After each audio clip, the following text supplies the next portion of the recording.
What I'm seeing right now is that Europe right now, as we look at that European Union, looks a lot like pre-World War II. And why do I say that? Well, you see a lot of anti-Semitic things happening. And when I say that, it's a lot of people that are against the Jews. Right before I came here, there was a major assassination in France. Someone spoke earlier about what it's like for Americans when you go to France. And France, I will tell you, is the #1 Muslim-controlled country in the EU. If you go as an American into Paris and you try to figure out how to get on the metro, they might scowl at you if you're not speaking in French. They are very, very strict about how they treat outsiders, especially us, which I find astounding because we were part of the forces that helped liberate France, were we not? People have forgotten just how many things our great country has done to bring freedom to the world. And I'm amazed, I'm astounded. I went to France recently with my dad, and I had to say some things in French just to get us around. And my dad said, "Sweetheart, I didn't know you spoke French." I said, "I don't," But he couldn't believe it, that they actually helped us. And I said, "It's because we made an attempt to say something in French." Typically, they are very, very rude to Americans in France. That is the strongest Muslim holding right now as a nation in the European Union, as it were. The #2 nation in the European Union for Islamic activity right now is Germany. The #3 country in Europe that has some dealings with the European Union is the United Kingdom, as far as Islam is concerned. And that is a really wild thing. And it is definitely having an impact on our country because England is America's #1 ally. So we need to be aware of these things. Something else I would add is that because there's a euro and there's one money system in Europe, you have this European Parliament now that we did not have before we had the EU. Every country had their own government, every country had their own money. For instance, if you were in Italy, you would be using lira before the euro and the EU. Now there's a European Parliament that is looking at all the things that address all these different countries. But as you can see, if you look at some of the recent news headings and the headlines, things are really shaky in Europe right now. And so I just kind of use this acronym PIGS. And PIGS really signifies all those different countries that are having money problems right now. And it started out with Greece, so that's the G in PIGS. Portugal is really having a hard time right now. If we just go through that whole acronym for the word PIGS, you would see P is Portugal. I right now can stand for 2 different countries that begin with I, and that is Ireland, and I'm talking about the Republic of Ireland, which is really falling on hard times right now. It is also a member of the EU. We also have Italy that's crumbling right now. Greece has had probably the biggest problem, and then there's Spain. Spain has an almost 30% unemployment rate right now. That is extremely high. So people are really hurting. And, Germany is taking the brunt of that. And why am I saying that the EU looks like them, pre-World War II? It's because if we look at what happened in World War I, we saw that Queen Victoria's grandson, Kaiser Wilhelm, was held responsible for World War I. And as a result of being the head of Germany, they put a huge war reparation bill on that country. And they were buckling under that. That allowed Hitler to come up through the ranks and say, "Here I am to save the day. I'm going to come and help you all out." And it was easy for him to come into power. And when they wanted to look for a scapegoat, they chose the wealthy Jewish race. And they began to confiscate everything that the Jews had. And we know that that became the Holocaust. Many millions of people besides the Jews were killed in all those death camps throughout Poland and Germany. And all of that was happening then, 65 years ago. When we look at today, we see assassinations of Jewish people all the time. And it's increasing. We see anti-Semitism growing, which has caused the creation of the European Coalition for Israel to come up into the EU. And so many people across Europe are saying, We don't want to go back to that World War II situation that we had.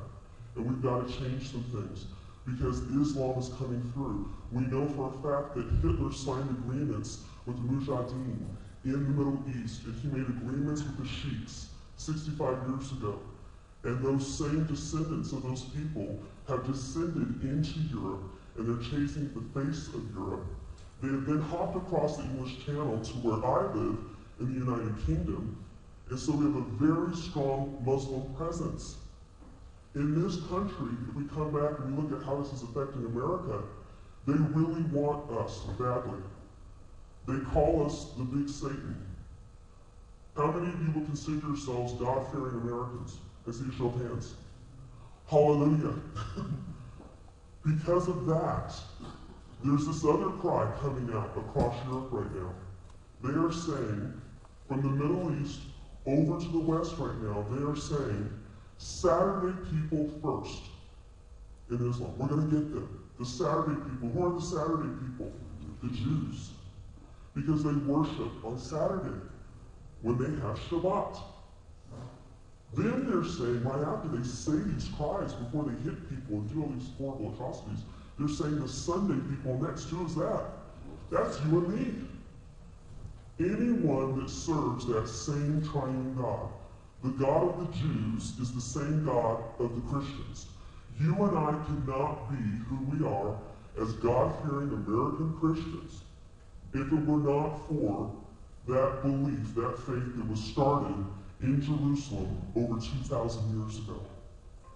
Jesus is Jewish, so this really affects us.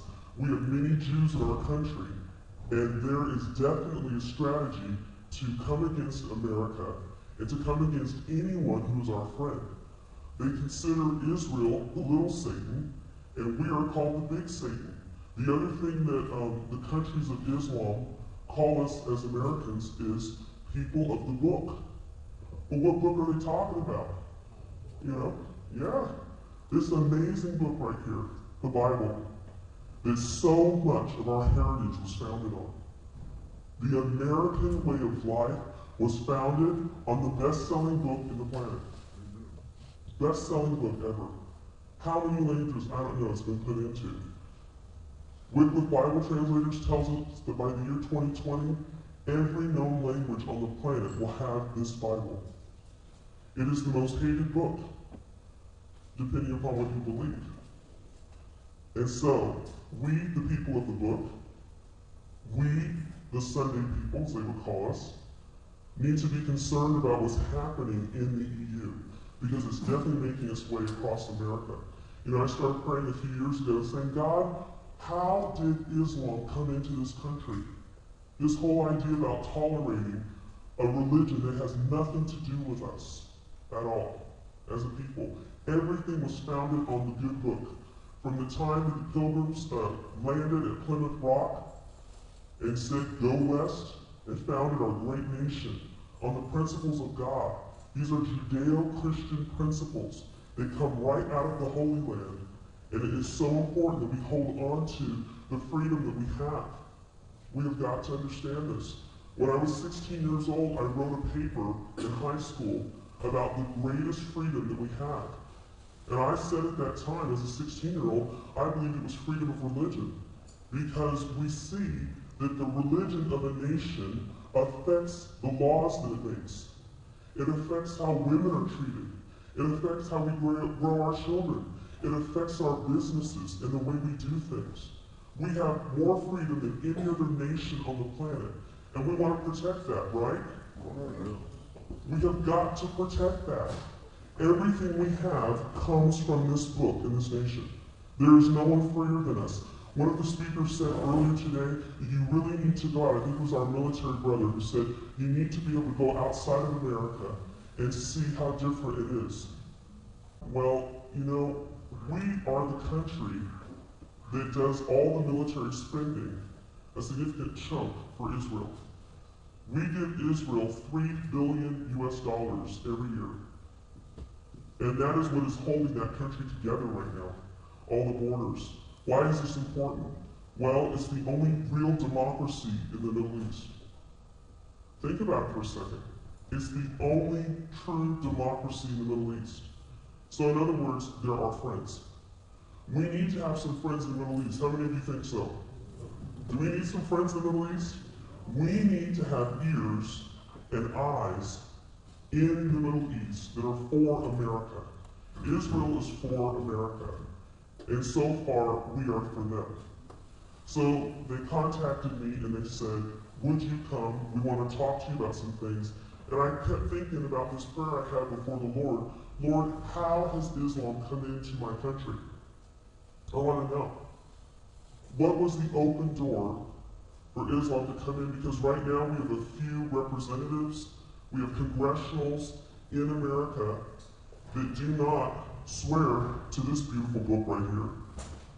They swear on another book called the Quran, a book that doesn't even have a word for love in it.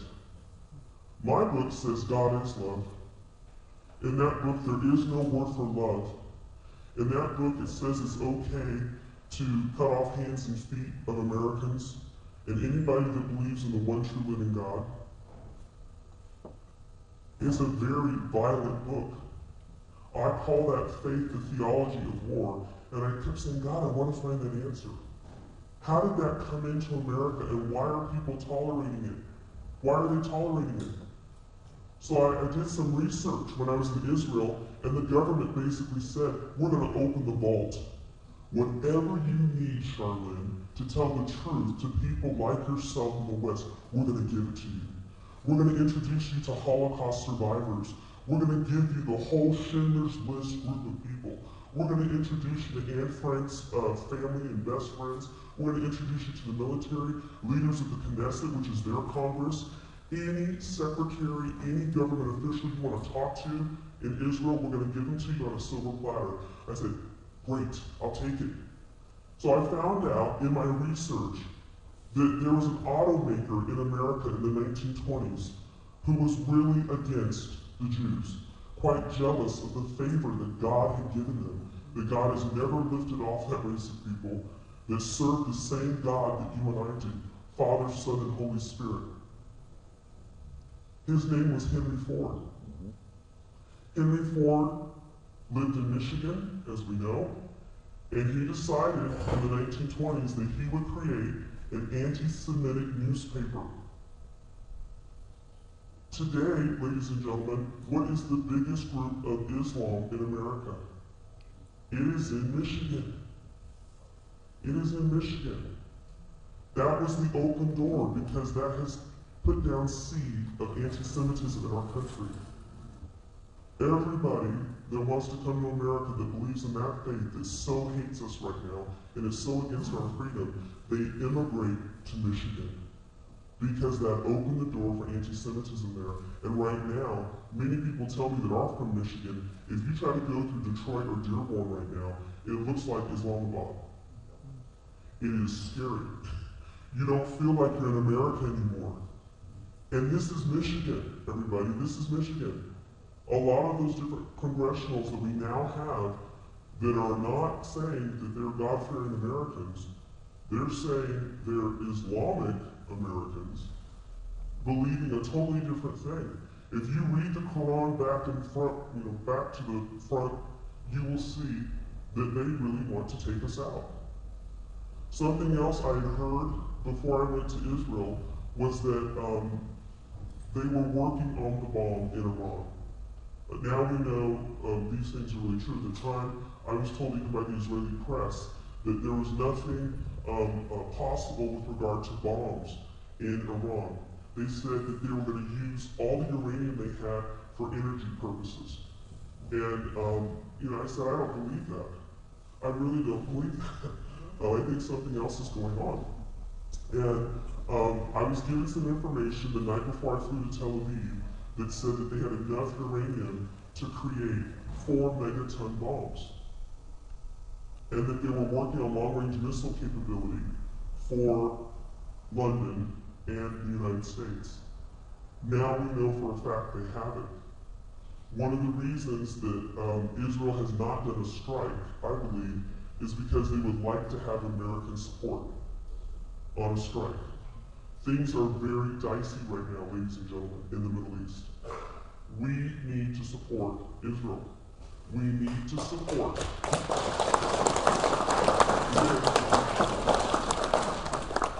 The IDF has asked our government before now, in the last 2 years, could we do a strike? They knew exactly where those uranium plants were. They wanted to go in and take those entities out. And we did not give them buy-in from this country. And you know why. You know why. We've got to see that change. Now's the time to really pray. We really need to pray about these things. I want to just give you some stats about Islam. There's 100,000 new Islamic converts in the United Kingdom. The new thing that they're doing in America is getting white women to marry Muslim men, and they are then teaching those women how to become bombers. Why are they doing that? Because it's not what people are expecting. You're not expecting to see a blonde, blue-eyed Muslim blow up something.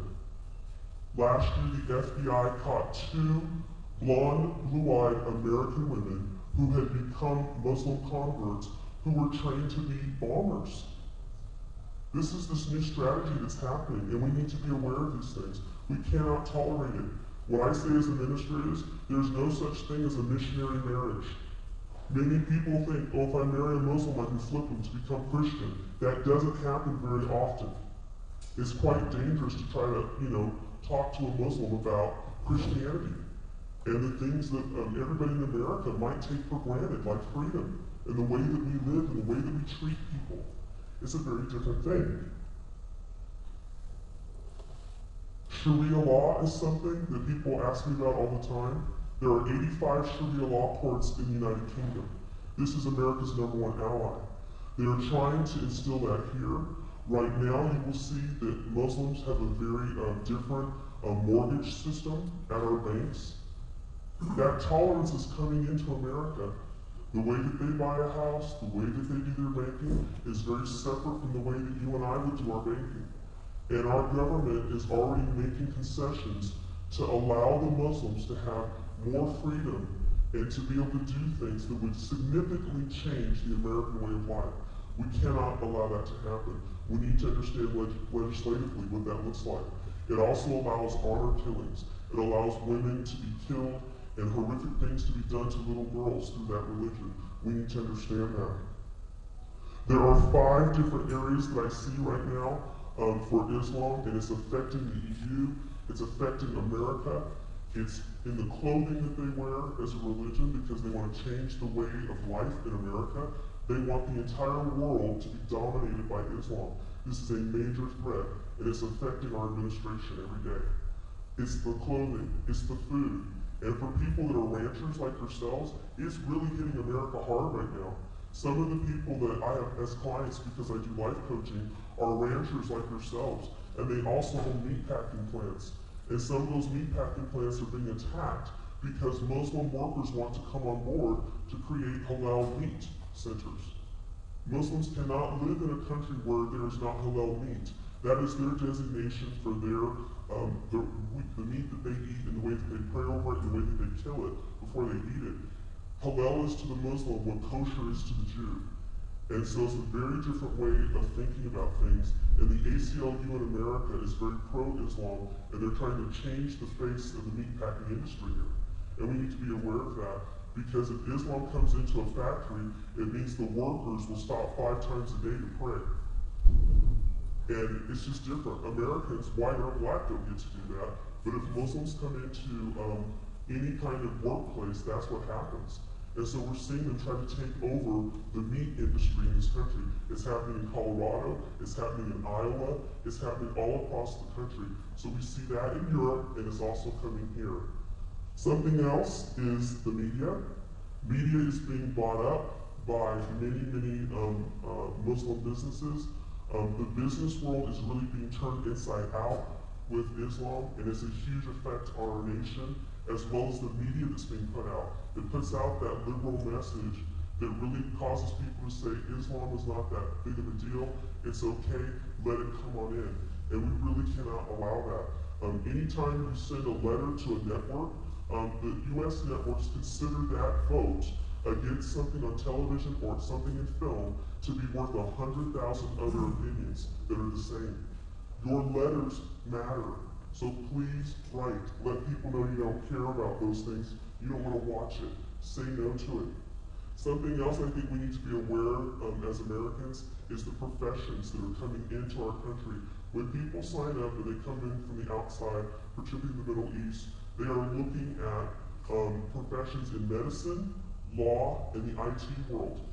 Recently in England, there was a whole grid that went out for 2 different cell phone providers. I don't think that was an accident.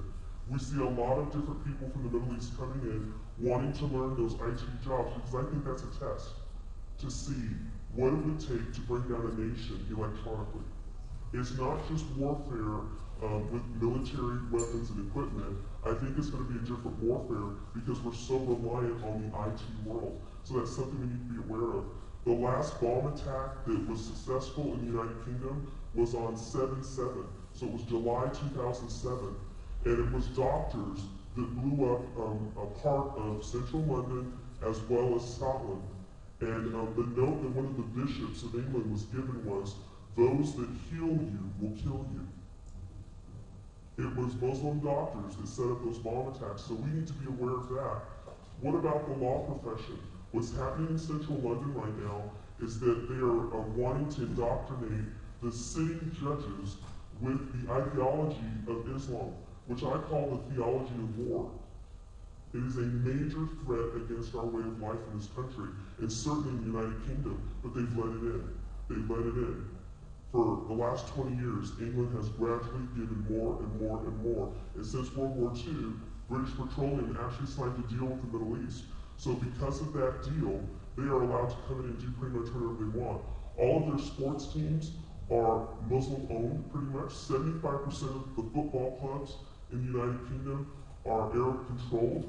When I was in Israel recently, I made a bank transaction with Lloyd's Bank. And guess what they said? I was in the center of Jerusalem, and the bank sent me back a text saying, "The transaction was made on this card with the last 4 digits, XYZ, in occupied Palestinian territory." Now, how many of you think Jerusalem is Palestine? Is Jerusalem Palestine? No, it's not. You know what that said to me? The banks are Arab-controlled. And so they're saying, if you make a transaction out of Jerusalem, they're calling that occupied Palestinian territory. We cannot have that. It's a way of thinking here that many Americans are saying we should be pro-Palestine and we should shut down our involvement with Israel. We cannot afford that. That is our only democratic friend in the Middle East. We need to really support what they're doing. I would also say that what 2 Chronicles 7 says is really important. I've told you why Israel. I've told you what is happening in the EU and what's happening economically with all these different countries. And the good book said this. 2,000 plus years ago, the Bible said in the book of Ezekiel, most of what's happening on the planet right now was written in the Bible before any of it happened. God knew the headlines and he printed it before it was going to happen. And I just encourage you all to think about this at this moment in time. This is 2 Chronicles 7. It's become quite a popular verse for God-fearing Americans to consider in this time. But I'm going to go ahead and read it today because it's so important. This is what God was saying. Chronicles is just, a historical book about what was happening during the time of the kings. In particular, in this context, King Solomon, who's the son of King David, the greatest king of Israel. The Lord said, we're dealing with drought right now in our country. This is major. The Lord said in verse 13 of chapter 7 of 2 Chronicles, "When I shut up the heavens so that there is no rain or command locusts to devour the land or send a plague among my people," he says, "if my people," and we all said today we're God-fearing people, right? We're God-fearing Americans. So we're people of God. "If my people who are called by my name will humble themselves and pray and seek my face and turn from their wicked ways, then will I hear from heaven, and I will forgive their sin and will heal their land. And my eyes will be open, and my ears will be attentive to the prayers that are offered in that place. God is a God of mercy, but anytime we go against the things that are godly in this book, it affects the nation, it affects governments. So I just urge you to consider being a light in your community, being the change you want to see. We have got to get on our knees as Americans. We can talk all day about the platitudes of this party and that party. Yes, we need to vote. We need to vote. It's a God-given right that God's given us in this nation. But more than anything else, before that vote, we need to be wearing our kneecaps in prayer. We have got to pray.